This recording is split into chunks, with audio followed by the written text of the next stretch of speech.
Praise be to the God and Father of our Lord Jesus Christ, who blesses us in the heavenly realms with every spiritual blessing in Christ. We listen again to Isaiah's words in chapter 55. Come, all you who are thirsty, come to the waters, and you who have no money, come, buy and eat. Come buy wine and milk without money and without cost. Why spend money on what is not bread, and your labor on what does not satisfy? Listen to me, and eat what is good, and your soul will delight in the richest of fare. Give ear and come to me. Hear me, that your soul may live. I will make an everlasting covenant with you, my faithful love promised to David. See, I have made him a witness to the peoples, a leader and commander of the peoples. Surely you will summon nations you know not, and nations that do not know you will hasten to you, because of the Lord your God, the Holy One of Israel, for he has endowed you with splendor. This is the word of our Lord. Dear brothers and sisters in Christ, several years ago, we had a Bible study in which we read a quote. The quote was written in 1970 by a man who was voicing his frustration about America's growing obsession with stuff. To read it 45 years later, it's actually a little bit funny. This is what he wrote. Our material standard of living is constantly rising, and with it, individual desires are steadily multiplying. With its frozen foods, colored television, split-level houses, technology has made possible a standard of living previously unheard of. We are so caught up in the materialistic craze that we hardly know where to stop. The more we have, the more we want. More than enough is no longer enough. So, frozen food, color television, and a house with more than one floor. Sound extravagant? Can you imagine drooling over a TV dinner or just longing for a 1970s era television that looks more like a dresser? In 2014, his quote, I think, makes a stronger point than he ever intended in 1970. Frozen foods have given way to organic, non-GMO superfoods. Color televisions to ultra HD TV now. And if you're away from your living room, you can watch your movies on your phone. Since 1970, technology continues its march forward to provide us with a standard of living previously unheard of in 1970. And as the standard of living continues to rise, so does our definition, I think, of what we need. He was right. The more we have, the more we want. More than enough is no longer enough. Somebody asked a very wealthy man how much money it takes to make a person happy. His answer was always a little more. I don't want to give the impression that living in the wealthiest country in the world during the wealthiest era of human history is a sin. The sin isn't having wealth. The sin is loving it. There's a twofold foolishness in looking for my life in the abundance of my possessions. First of all, if that's the road I go down, I'm never going to be satisfied. I'll always want more. Secondly, if you're looking for life in your possessions, that means you're failing to see it in Jesus. Materialism is nothing new. Long before frozen foods and color television, Jesus found it necessary to say, no one can serve two masters. You cannot serve both God and money. And even long before Jesus came, Isaiah found it necessary to say, why spend money on what is not bread, and your labor on what does not satisfy? to search for life and happiness and contentment in stuff that you can hold on to. It's not a new pursuit, but it is a vain pursuit. It's like eating potato chips for their nutritional value. It tastes good for a moment, but you're not doing yourself any favors, and in the end, it just might kill you. So our society holds out all the splendor of the world and says, this is what you need for life. And generally speaking, we're pretty quick to agree. But the pursuit of things that we imagine can give us life can end up costing us our lives. God tells us, that Jesus is what you need for life. How much does he cost? Well, he's free, isn't he? The only thing that you need for life is free. God, through Isaiah, teaches us that today by using the illustration of a marketplace. So if you've ever been to a bustling market where all the vendors are calling out to the passersby to get them to come over to their booths and buy their stuff. If you've ever been in a situation like that, you can relate to Isaiah's illustration. Come, all you who are thirsty, come to the waters, and you who have no money, come, buy and eat. So just like as if we lived in the middle of a big bazaar, the whole world is shouting out to us from every direction, this is what you need for life. I've got it. What are you looking for? Happiness, contentment, security, peace of mind, purpose in your life? Well, I have what you need. Just buy my car, buy this house, buy this smartphone, buy this hamburger, and you'll be smiling forever as broadly as the people in our commercials. But you know how that works. That stuff, it never delivers what it promises. Contentment, how far away is it? It's always just one more step, one more purchase, one more improvement, one more paycheck away. It's never reached. In that marketplace of life, there's one voice that calls out that's different from all the others. God's calling out too. And maybe you notice the irony in God's voice that was written down by Isaiah. Did you notice that the people that he's calling to, they don't have any money? Come, all you who are thirsty, come to the waters, and you who have no money, come, buy and eat. So he's calling us to come to him, and not to buy on credit. It's not because he wants our money. It's because we need his product.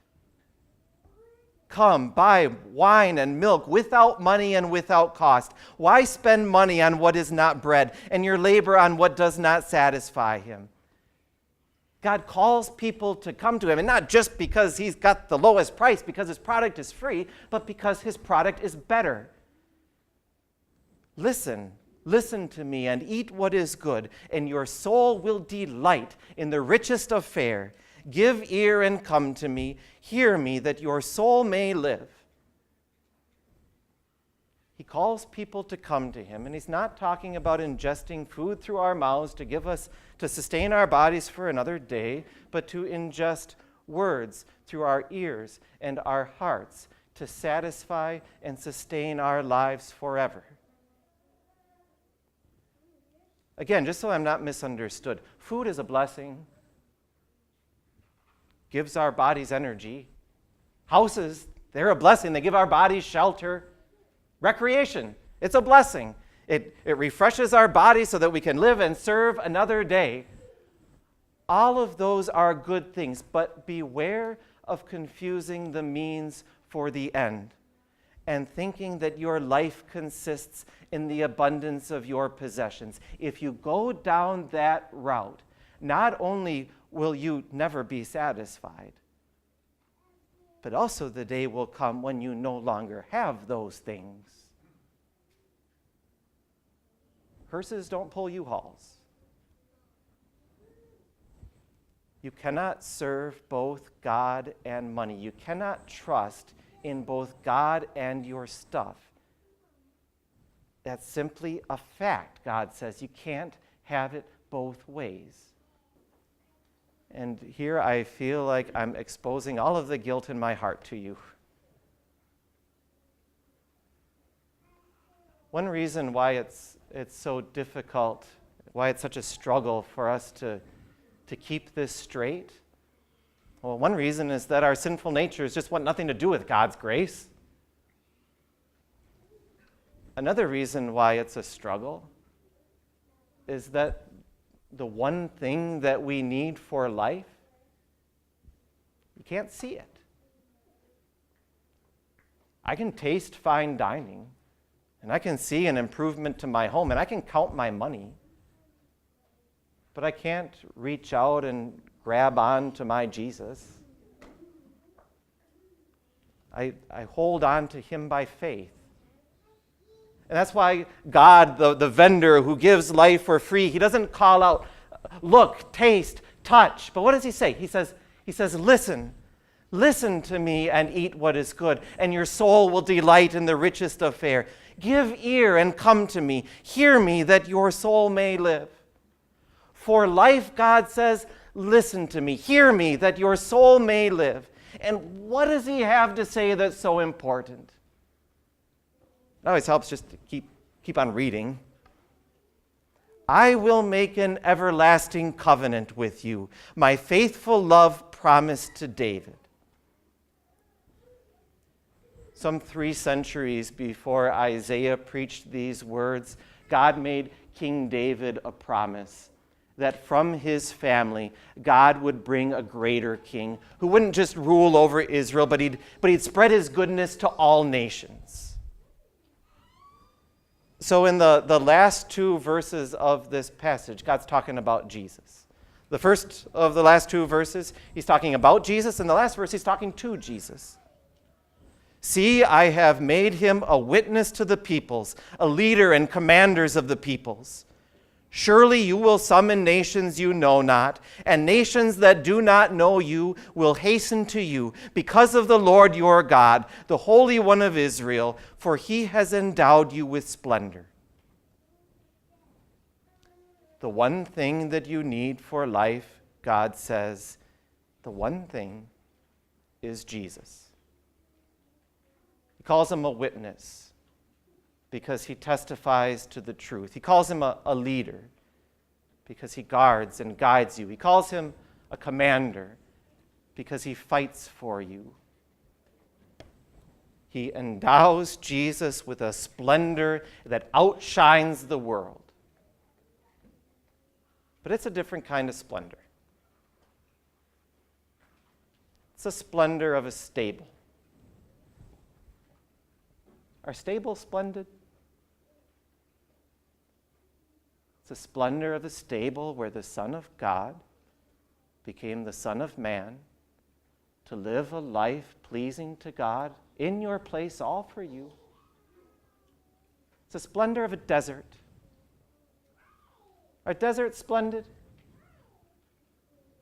It's the splendor of a desert where he faced the devil's temptations in your place to overcome them for you. It's the splendor of a cross. Our cross is splendid. It's the splendor of the cross where he suffered and died to take your place, to satisfy God's wrath so that there is none left for you. It's the splendor of your baptism. Was your baptism splendid? Jesus took all of your guilt and washed you clean and made you his beautiful bride.